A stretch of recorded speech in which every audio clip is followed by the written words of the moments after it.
Combien gagnes-tu par mois? Bon, si je dis maintenant combien que tu gagnes par mois, quelqu'un qui est bête ne peut pas percer sur aucun domaine. Donc quand quelqu'un réussit dans un domaine, la première facteur, c'est son intelligence. Quand on parle de l'intelligence de quelqu'un, on le quantifie sur sa manière de parler une langue. C'est vrai. Si tu parles bien le français, tu es intelligent. Si tu parles bien l'anglais, tu es intelligent. Mais je ne vois aucune corrélation entre intelligent et parler X ou Y langue.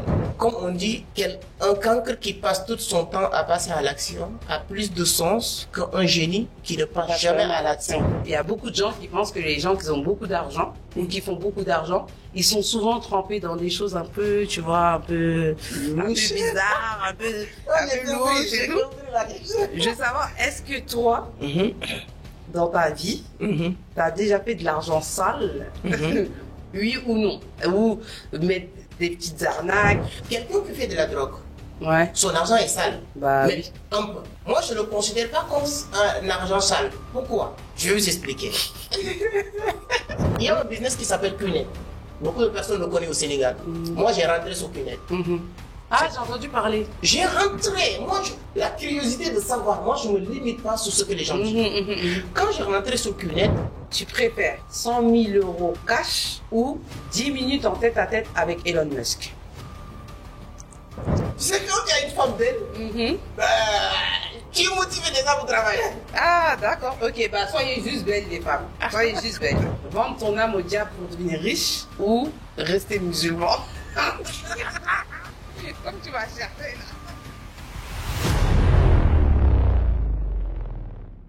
Coucou tout le monde, j'espère que vous allez bien. Bienvenue sur notre chaîne et sur notre podcast, accompagné de notre très cher Amadou Seck qui aujourd'hui est venu tout en beauté. Il fallait que je le souligne. Comment tu vas, Amadou? Merci Sarah. J'ai regardé sur les commentaires de nos dernières vidéos. Je vois que il y a beaucoup de féministes partout qui me disent que c'est que tu t'es fait écraser. Ta manière d'habiller, je me dis la prochaine fois là, je vais bien le préparer. Et j'espère que vous n'allez pas me dire la même chose cette fois-ci. Non, impossible. Là, machallah. Ah super. Alors on est là juste pour la communauté, hein, partager toujours. C'est ça. Et toi, ça va, ça se passe bien? Ça va, alhamdoulilah. La semaine, ça s'est bien passé? Très bien, très bien. Un peu fatiguée parce que j'étais à un mariage. Ouais, exactement. Les week-ends, comme tous les femmes, hein. Les week-ends, c'est pour les mariages. Ouais. C'est ça. Ah, c'est bien. Du coup, aujourd'hui, on va parler, comme d'habitude, d'argent et d'argent. Ouais. Mais je rigole, on va parler d'autres choses aussi quand même. Exactement. On va parler de développement personnel, de mindset, de relations, de couple et aussi de développement personnel. Alors, on va démarrer tout de suite parce que je sais que les gens sont impatients. Ils m'ont dit, c'est quand le prochain épisode? C'est quand? Ouais, exactement. Donc, Seck, on va savoir des choses sur Seck aujourd'hui encore. Alors, une question qui est très délicate, Ouais. que peu de gens osent dire. Demander et tout. Voilà. Ouais, ok. Mais moi, tu me connais, moi, je suis grave curieuse. D'accord. Donc, je veux savoir, aujourd'hui, si on te pose la question Seck, combien gagnes-tu par mois? Là, maintenant, en ce moment. Combien gagnes-tu par mois? Bon, tu sais, quand on est en Afrique, surtout au Sénégal, c'est des sujets tabous. Les gens ne parlent pas de combien je gagne, ils parlent pas de sexualité. C'est des sujets que les gens n'aiment pas parler, aborder. Mais comme tu as dit, hein, nous, on se cache pas.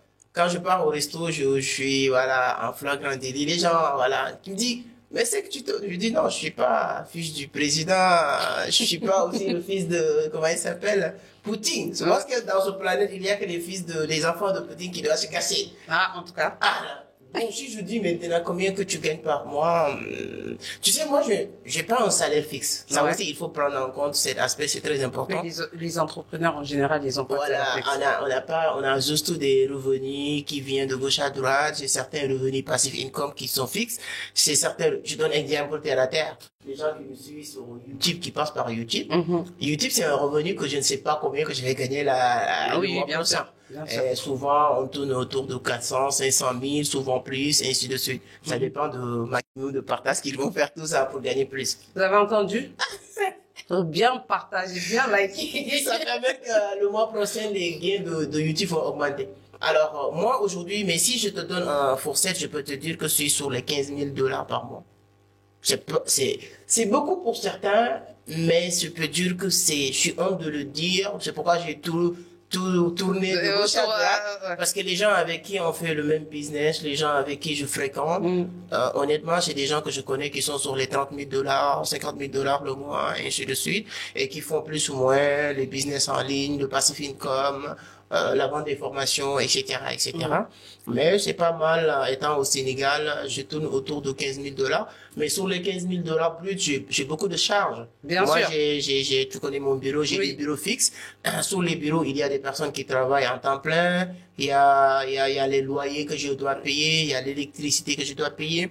Donc, quand je sors le matériel et tout, quand je sors tout ça, voilà, les 5 000 $ vont aller sur les dépenses, et ainsi de suite. Et comme j'aime quelque chose qui est les voyages, pratiquement à chaque mois, je voyage. Et si je dois voyager, les voyages me coûtent au minimum 3 à 5 000 $. Minimum. Ça, c'est le minimum quand je dois voyager. Souvent, je pars avec quelques personnes et tout. Donc voilà, je peux te dire que je tourne sur cette fourchette de 15 000 $ aujourd'hui, mais je suis en train de me battre, en train de beaucoup travailler pour rejoindre mes amis. J'ai une cercle d'amis que j'ai en train de me battre pour le rejoindre. Je vais pas citer leur nom. Les 50 000 cas par mois, pourquoi pas aller chercher les 100 000. C'est mon objectif, quoi. Ça va arriver, Inch'Allah. En tout cas, moi, j'ai confiance en toi. Je m'inquiète pas de ce côté-là. Tu sais pourquoi les gens n'aiment pas parler de ça en Afrique? Parce qu'aujourd'hui, il y a beaucoup de personnes, quand on te dit quand on entend aujourd'hui, voilà, tu fais 10 000, 5 000 $, ils prennent leur machine à calcul déjà. Oui, ils font la conversion. Lui, il fait tant de l'argent par mois, et maintenant, à la fin du mois, il y a 10 tatas que tu connaissais pas, un tata qui fait pas, qui est le tata de oncle de ton père qui vient te dire que j'ai des problèmes de facture d'électricité, les maladies et tout ça. Donc, c'est pourquoi les gens souvent ont peur. Oui, c'est vrai. Mais je pense que la fois passée, je vous avais dit comment je gère César de sauce, donc je n'ai pas peur que les gens disent qu'il est méchant. Ouais, bah il faut, des fois. Exactement. Après, comment c'est fort, hein? Bah oui. Alors, maintenant, tu penses que tu as percé par rapport à ton intelligence ou juste parce que bah tu as fait des études et tout ça, parce qu'il faut savoir que l'intelligence n'a rien à voir avec les études, en tout cas pour moi. Il y a des personnes qui n'ont pas fait d'études et pour autant eh bien, ils ont réussi à créer des grandes choses. Comme toi, tu as fait des études, mais tu as arrêté très tôt l'école, de ce que tu nous avais dit la dernière fois. Alors moi, je voulais te laisser même continuer la question. J'ai même pas fait, moi. Ah, t'as pas fait du tout? Non. T'as fait juste l'école coranique? Exactement. Bah, déjà, l'école coranique, ça t'apprend beaucoup de choses. Exactement. Comme la discipline. La persévérance, surtout. Ouais. Exactement. Alors, bon, quand on dit quelqu'un a percé, moi, je dis souvent une chose. Toute personne, toute sans exception, tous dans cette planète, qui a percé dans un domaine ou sur un autre domaine, il n'est pas bête. Bien sûr. Quelqu'un qui est bête ne peut pas percer sur aucun domaine. Donc, quand quelqu'un réussit dans un domaine, la première facteur, c'est son intelligence. Cette intelligence, maintenant, on peut le qualifier ou quantifier sur plusieurs manières. Quand tu pars sur Google, vous tapez les différentes intelligences, les différentes manières d'être intelligent. Je peux vous dire qu'il y a plus de 7 ou 8 aujourd'hui différentes manières d'être intelligent. Quand vous tapez sur Google ou sur ChatGPT, vous tapez les différentes formes d'intelligence. Il y a plus de 8 formes d'intelligence. Bien sûr. Parce qu'il y a l'intelligence cognitive, l'intelligence linguistique, visuelle, etc. Voilà, soft skill et tout. Aujourd'hui, le malheur de beaucoup de personnes, surtout en Afrique, quand on parle de l'intelligence de quelqu'un, on le quantifie sur sa manière de parler une langue. C'est vrai. Si tu parles bien le français, tu es intelligent. Si tu parles bien l'anglais, tu es intelligent. Mais je ne vois aucune corrélation entre intelligent et parler X ou Y langue. C'est vrai. Ce qui pose le problème dès le départ. Être intelligent, c'est quelqu'un qui a la capacité d'utiliser son cerveau à penser, à réagir par rapport à son situation émotionnelle, c'est-à-dire que ses facultés créatives, utiliser cette créativité pour faire quelque chose. Bien sûr. toutes les personnes dans cette terre qui ont réussi à créer des choses extraordinaires, en commençant surtout jusqu'à même Thomas Edison, Albert Einstein, ils n'ont pas cette intelligence que les gens considèrent comme intelligence, c'est-à-dire aller très loin à l'école. Par contre, moi, je ne peux pas dire que il y a les deux. Pour réussir dans le monde d'aujourd'hui, il faut les deux. Il faut être intelligent, il faut être malin. Tu ne peux pas réussir sans les deux. L'un ne peut pas aller sans l'autre. Comme on dit, un cancre qui passe tout son temps à passer à l'action a plus de sens qu'un génie qui ne passe jamais à l'action. Donc si aujourd'hui, tu as cette faculté de pensée, de créativité, d'imagination, et tu le associes avec un peu d'intelligence, être malin, de chercher à comprendre. Être malin, ça veut dire quoi? Moi, je suis là, je veux faire je profite pour remercier toute notre équipe technique qui sont vraiment tout à l'heure en train de tout faire pour nous donner cette rendu. Alors, si tu veux arriver à leur niveau, le malin, c'est de leur côtoyer, c'est d'être d'enlever cet orgueil. Il y a beaucoup de personnes, pourquoi ils ne peuvent pas être malins, ils sont orgueilleux. Mon cher ami, je vais apprendre ça. Tu peux m'apprendre ça. Comment faire ça? Comment faire ça? Maintenant, avec ton imaginaire, ton esprit créatif, tu peux faire quelque chose d'extraordinaire. Alors moi, avec beaucoup de modestie, je peux dire que j'ai lié les deux. J'essaie d'être le maximum. Et quand je dis intelligent, apprendre le maximum possible et être humble le maximum possible pour apprendre aujourd'hui aussi avec les gens que je veux côtoyer, les gens que je veux arriver à leur niveau. Je viens de vous dire que je veux atteindre X montant par mois. Mais pour cela, mon intelligence seulement ne suffit pas. Il faut être malin, être dans un réseau, dans un groupe, des gens qui ont déjà fait ce que j'ai envie de faire. Et en ce moment-là, qu'est-ce qui va se passer? Ça me permet de savoir qu'est-ce qui manque par rapport à ce que je fais. Qu'est-ce qui manque par rapport à ma manière de faire la chose? Qu'est-ce que je dois rajouter que je n'ai pas encore rajouté dans mon sauce? Et c'est à partir de là, tu vas trouver le pièce qui manque de ton puzzle. Et tu peux faire des choses extraordinaires. Je peux dire que les deux à la fois. Ok, super. Merci pour la réponse. Alors sinon, j'ai une autre question et peut-être tu vas rire. Il n'y a pas de problème, hein.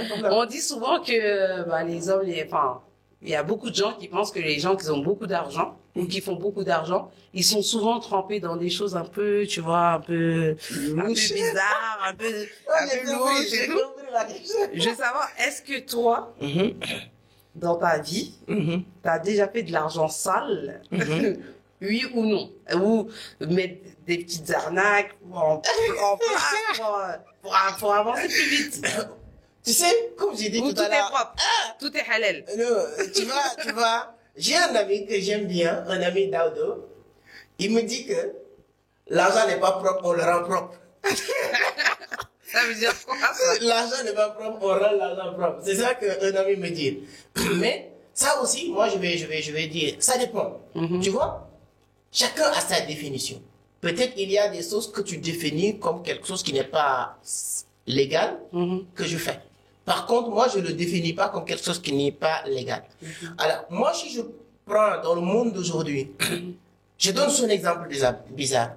Quelqu'un qui fait de la drogue, son argent est sale. Mais oui. Un peu. Moi, je ne le considère pas comme un argent sale. Pourquoi? Je vais vous expliquer. Je vais t'expliquer pourquoi je ne considère pas quelqu'un. Pourquoi l'argent de la drogue est sale? Parce que le gouvernement ne peut pas mettre la main dessus, ne peut pas mettre des impôts. C'est-à-dire que c'est hors contrôle du gouvernement. Et on considère cet argent comme argent sale parce que le gouvernement, je parle dans un domaine que je maîtrise, qui est la crypto-monnaie. Nous, on aime l'argent et on parle les raisons de la création de l'argent. Parce qu'on pense que le gouvernement veut nous limiter la population et essayer de faire ce qu'ils veulent sur notre propre argent, qui n'est pas notre argent, parce que ton argent à la banque appartient à la banque, etc. Par contre, tout ce que le gouvernement n'a pas de contrôle, il le considère comme quelque chose d'illégal ou sale. Mais 10 secondes, je te coupe. Tu penses que c'est juste cette raison pour laquelle on dit que l'argent de la drogue, c'est de l'argent sale? Parce que tous les raisons... Ça tue des gens, quand même. Non, il y a d'autres choses qui tuent plus que la drogue qu'on a légalisée. Oui, comme la cigarette. Ça, je sais. Tu vois, non? Ça, je sais que c'est la plus grande drogue légale. La cigarette et l'alcool. Pourquoi on a légalisé tout ce qui est cigare, alcool et tout ça? Parce que en fait, on va dire ça crée pas les mêmes dommages. Entre guillemets, je m'explique. Mais tu viens de me dire que la cigare est plus dangereuse que le drogue. Oui, parce que c'est une drogue qui va prendre du temps, entre guillemets, avant d'agir sur ta vie. Alors que la drogue en elle-même, par exemple, bon, on va pas citer des drogues ici, parce que sinon ça va démonétiser. Mais tu vois, la farine, par exemple. Exactement. Ben, il y a combien de personnes qui meurent parce que en une prise, eh ben, ils ont abusé et puis voilà. Alors que la cigarette, tu peux fumer ça pendant des années avant d'attraper un cancer. Je te dis une chose. Si le gouvernement avait la possibilité de contrôler, de même la mise sur tous ces trucs-là, même si ça tue, on va trouver un moyen de permettre des gens de l'utiliser. Ça c'est vrai. Voilà. Parce que tant qu'il y a de l'argent qui vont dans leur poche, bah, eux, ils s'en foutent en réalité, si on va bien dans le fond. C'est pourquoi je dis que, voilà, ça dépend maintenant de quel argent qu'on peut considérer ça. On est dans une société, exemple l'Afrique, particulièrement le Sénégal, qui est composé d'une population de 95, je peux dire même 18% de musulmans, qui sont considérés beaucoup de choses sales, illégales, par rapport à leur religion. Ouais. Aujourd'hui, les gens, il y a beaucoup de personnes qui te parlent de l'argent sale, qui vont te parler de telle personne est franc-maçon, telle personne est rentrée dans un secte. Mais la personne qui te parle de ça, avec beaucoup de recherches approfondies que je fais, ne peut pas te définir c'est quoi un secte ou bien qu'est l'argent. Nous sommes une dizaine ou vingtaine de personnes qui ont créé notre entreprise. L'entreprise ici s'appelle Toftel Studio. Arrivé à un moment donné, 2 ans, 3 ans, le mec, il travaille comme des fous, ils sont là, ils s'habillent pas, ils cherchent pas des copines. Tout ce qu'ils font, c'est de bosser. Dans 2 ans, 3 ans, les autres sont explosés. Chacun a 4x4 noirs, vite teintés, qui commencent à s'habiller normal, bien. Une Bugatti. Si, imaginez. Ils sont le logo qui est un peu rouge ou jaune. Ils vont mettre des cravates comme ça tout le temps. Vous savez qu'est-ce qu'on va dire? Je te le jure. Ils ont fait des sacrifices. Ils ont parti voir les marabouts. Tu vois? Ils vont passer avec leur voiture. Quelqu'un est là dans le coin, dans le quartier, qui passe son temps de boire du thé de 8h à 22h depuis plus de 15 ans. Il dit non, ces mecs-là, je les connais. Ils ont grandi ici. Ce qu'ils sont faits là, si tu le fais toi aussi, tu vas avoir de l'argent. C'est vrai. Mais ce qu'ils sont faits, c'est du travail. Oui, bien sûr. Donc, il y a beaucoup. Et avec le temps, les riches, j'ai compris le secret des riches. Quand les riches découvrent quelque chose, ils vont rendre la sauce inaccessible. Oui, c'est vrai. C'est vrai. C'est-à-dire que ce qu'on appelle dans le langage des riches, barrière à l'entrée doit être élevée. Le barrière à l'entrée. C'est-à-dire que pour que les gens puissent pénétrer dans votre réseau, on doit trouver un moyen, peu importe le mécanisme, pour que tu ne peux pas venir juste rentrer. Ça, c'est vrai. Tu vois les notaires au Sénégal ou partout en Afrique, tu ne peux pas venir juste être notaire. Parce que c'est un secteur qui a de l'argent, mais on doit le protéger. Si aujourd'hui les riches trouvent un moyen, tu vois, il y a un moment donné, les Ghanéens, quand ils ont commencé à découvrir les business en ligne sur Internet, en voulant pas que les gens pénètrent ces marchés, ils sont payés de l'argent pour qu'on joue des films où on va en train de tuer des bébés. Ouais, j'ai capté. Mais ça n'existe nulle part. Mais on te prépare mentalement pour que toi tu crois à ça. Il y a des gens qui peuvent croire à ça. Après, est-ce que ça existe nulle part? Je sais pas trop, mais ouais. Tu sais, des fois, il y a des choses que les humains, ils inventent, ils font de la fiction, mais le cerveau humain, il est tellement complexe que ça se transforme en réalité. Comme il y a certains films aux États-Unis, c'était des fictions à la base. Et des humains, ils ont regardé, et il y a un truc qui a pété dans leur cerveau, et ils ont voulu le reproduire en mode réel. Non, ça c'est partout. Je vais lui donner 2 histoires qu'on m'a racontées. La première, c'est l'un des pays que j'adore, qui est la Côte d'Ivoire. On m'a dit que, en période de leur crise de 2011, il y a des gens qui étaient pro Alassane Dramane Ouattara, qui sont dans les pays puissants, les occidentaux. Ils ont décidé de faire des choses sales et mal, c'est-à-dire que il y avait beaucoup de morts, tout le monde le sait. Qu'est-ce qui s'est passé? On vient lui demander de donner des ordres pour qu'on puisse faire telle ou telle chose. On fait ça, on le filme. On vient te montrer les vidéos et on garde les vidéos. Pour que demain, quand tu rentres dans cette, comme on le dit, France-Afrique ou autre chose, tu peux plus sortir. C'est pas uniquement toi. Bien sûr. J'ai rentré dans un business, ça fait très longtemps, il y a C'est un peu ce qu'il avait fait, Puff Daddy, là. Voilà, exactement. Pour contrôler les gens. Quand tu rentres dans certains business, on t'oblige de faire quelque chose. Cette chose que tu fais n'a rien à voir avec le diable ou avec le pouvoir. Des fois, ça peut être... Mais on te fait quelque chose qui fait que tu peux plus sortir. Il y a un business qui s'appelle QNet. Beaucoup de personnes le connaissent au Sénégal. Moi, j'ai rentré sur QNet. Ah, j'ai entendu parler. J'ai rentré. La curiosité de savoir, moi, je ne me limite pas sur ce que les gens disent. Quand j'ai rentré sur QNet, les gens qui sont QNet, je vais donner des choses qui font qu'ils vont comprendre. Quand tu rentres, c'est le prix d'achat d'entrée, c'est 400 000. Le contrat que tu signes n'est pas un business que tu as intégré, mais tu as acheté un produit. On te donne un colis pour te dire que c'est contre tout ce qui est radiomécanique, tout ça, ou montre, anyway.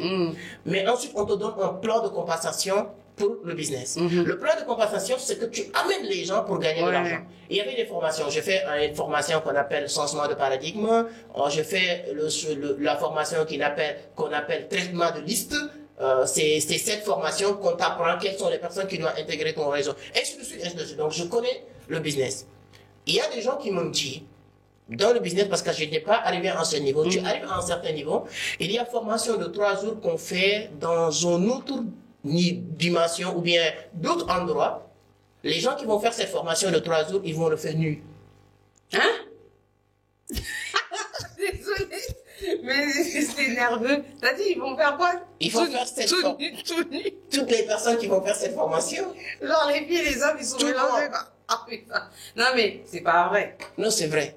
Quoi? Je peux te confirmer à 90%. Je te parle de quelque chose que j'ai fait. Je t'ai vu tout nu. Non, je n'ai pas non, je te dis, c'est pas pour dire que moi je n'ai pas fait. Donc je suis devant les caméras sur ma main à couper.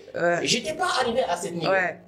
Mais on m'a fait comprendre que, arrivé à un certain niveau, parce que c'était niveau par niveau, il y a une formation comme ça. Mais qu'est-ce qui se passe? Qu'est-ce qui se cache derrière cette formation? Quand vous apprenez la manipulation, ce qu'on appelle, moi je lis beaucoup de livres qui parlent de la manipulation, comme Robert Greene et tout ça, les lois de la nature humaine.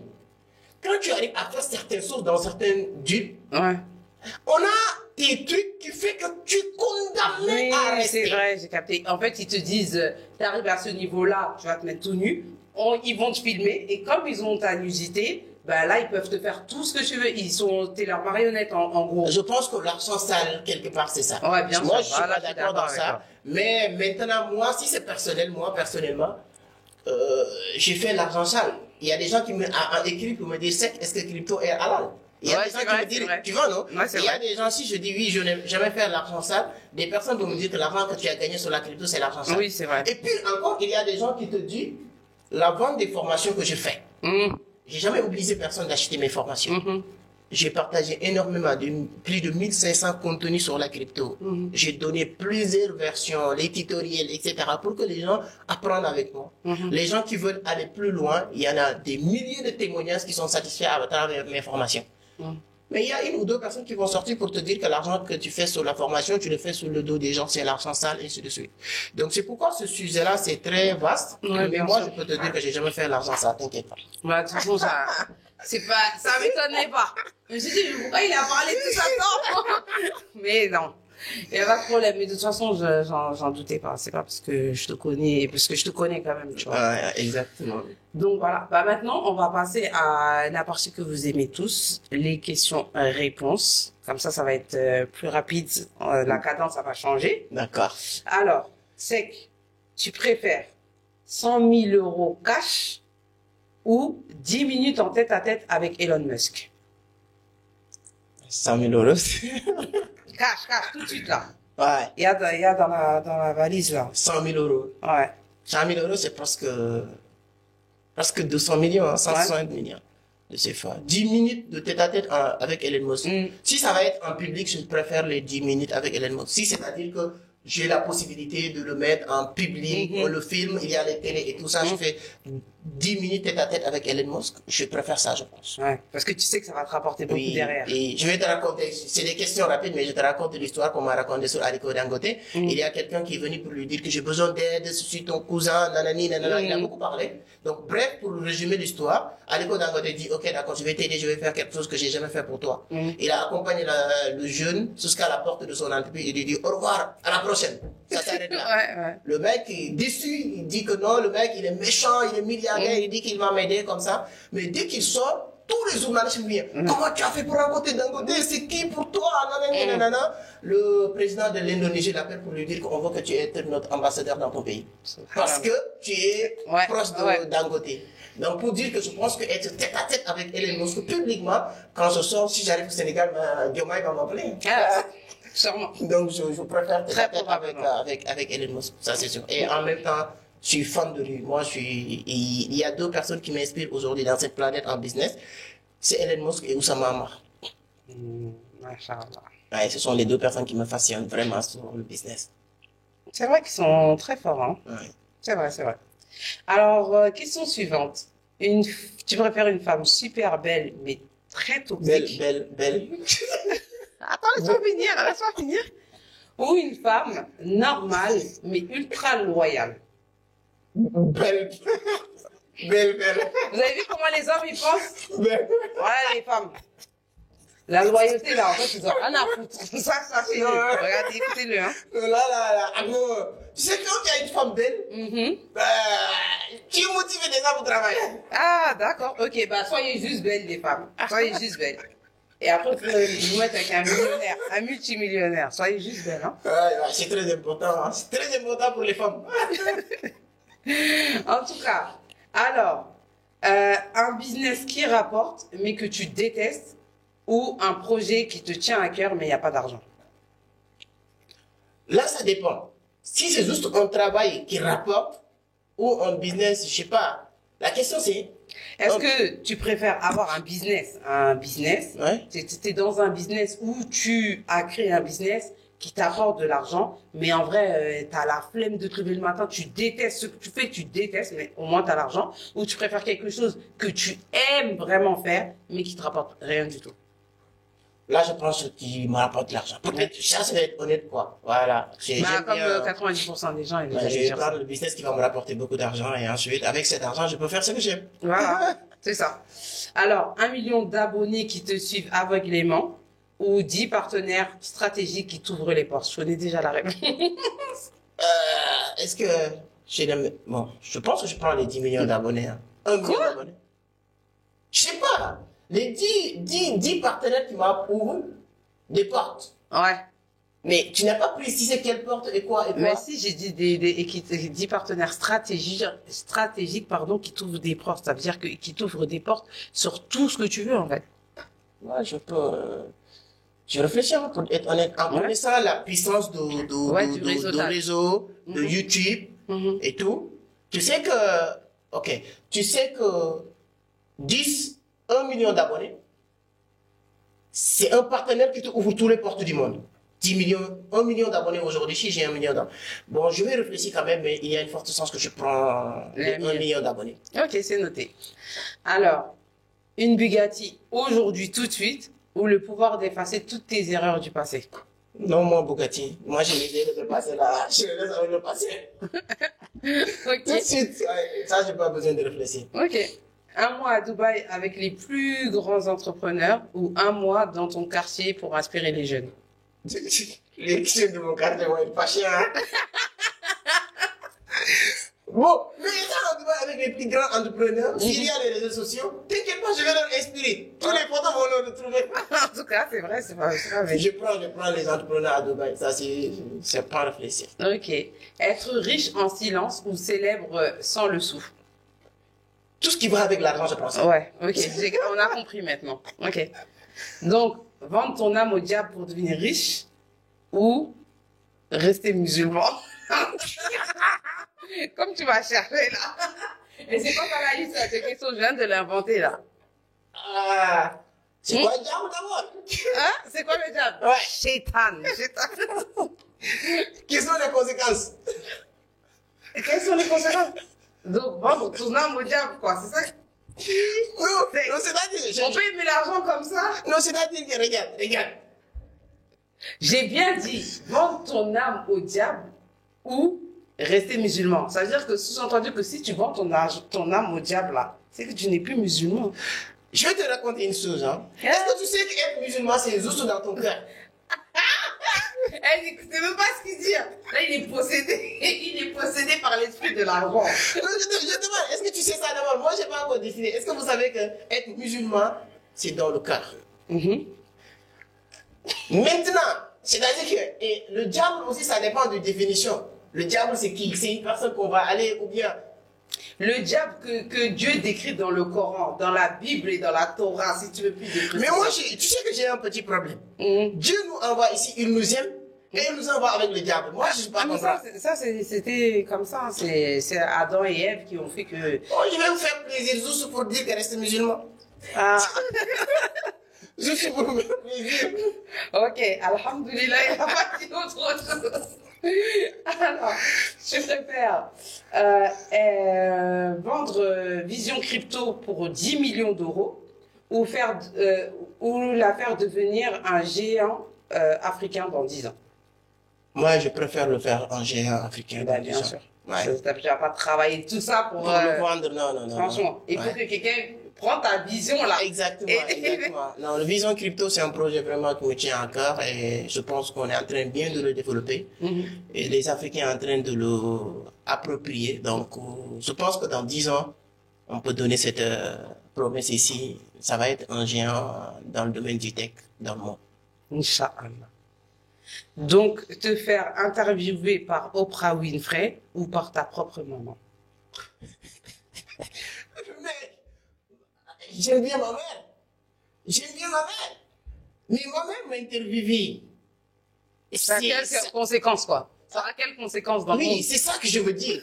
Mais si Oprah m'interviewe aujourd'hui, Joa, il va t'inviter encore. Joa va revenir. Non, je préfère Oprah parce qu'aujourd'hui, c'est même moi, maman, je t'aime bien, mais même moi aussi, je prends Oprah. Hein. Oprah, aujourd'hui, il fait partie des top 10 des femmes les plus influentes au monde. Première femme noire milliardaire dans le monde, donc... Dans Forbes et tout ça. Oui, non. 60 pour te dire, je peux dire même, 40% des hommes ou femmes américains qui sont devenus des stars aujourd'hui dans le domaine du business, ils sont passés par Oprah. Bien sûr, c'est commencé par Robert Kiyosaki et ainsi de suite. Donc, c'est un autre niveau d'influence. Tout à fait. Alors, ne plus jamais pouvoir mentir ou ne plus jamais pouvoir dire la vérité. Ne plus jamais pouvoir mentir. Ah oui. Ou ne plus jamais pouvoir dire la vérité. Bon, ne plus avoir le pouvoir de mentir, je pense. Tu veux avoir le pouvoir de mentir. Enfin, non. Ne plus jamais mentir ou avoir le pouvoir de dire simplement la vérité. C'est ça ma question. Ok, moi je pense que, ouais, dire la vérité, ça va être dur souvent sur certaines circonstances, certaines choses, parce que chaque individu a des choses qu'il veut garder lui-même, qu'il veut pas que les gens le sachent. Mais je pense que dire la vérité, souvent, c'est mieux, quoi. Si je devais choisir sur l'un ou l'autre, je choisirais dire la vérité. Déjà, c'est pas bien de mentir. Hein, voilà. D'accord. Bon. En tout cas, merci pour toutes ces réponses que tu nous as données. C'est un plaisir. Ça permet de te connaître encore un peu plus. Et ben, je te laisse le mot de la fin. Ah, merci, c'est un plaisir. Donc, je dois dire, donnez votre point de vue, hein. Tout ce que j'ai dit ici, quand je partage sur mes statuts, je le dis que c'est pas moi. Le moi qui est sur le podcast et moi qui est dans mon bureau, ou moi que vous rencontrez dans les rues comme ça, c'est pas la même personne. Donc, il faut comprendre ça. Donc, merci, voilà. Donnez votre point de vue, vous êtes libre et on se donne rendez-vous pour le prochain épisode, ça. Prochain épisode. Ciao, ciao.